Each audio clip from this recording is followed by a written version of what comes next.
The bus rattled down the lonely city road, its headlights barely piercing the swirling mist. Rahul, the night driver, kept his eyes on the empty street, his shift dragging toward its usual late-night end. The faint glow of distant streetlights gave the surroundings an eerie stillness. At the second-to-last stop, the bus wheezed to a halt. The door creaked open, and an old woman stepped aboard. She wore a tattered shawl, clutching a small leather purse tightly to her chest. Her movements were deliberate, but her face remained hidden beneath the shadows.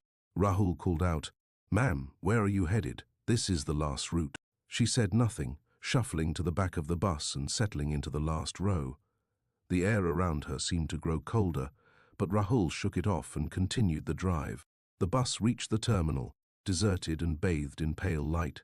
Rahul parked and turned to address the old woman. But when he looked, the seat where she had been sitting was empty. Frowning, he rose and walked down the aisle. He checked each row and even opened the restroom door. Nothing. The woman was gone. Confused, he returned to the driver's seat. As he adjusted the rearview mirror, his breath caught. There, in the reflection, sat the old woman in the last row, her face pale and lifeless, her hollow eyes fixed on him. Rahul spun around, but the bus was empty. The rows of seats stretched into the dim shadows, silent and still. The next morning, Rahul recounted the event to his supervisor. The man's expression darkened. "You're not the first driver to see her," the supervisor said quietly.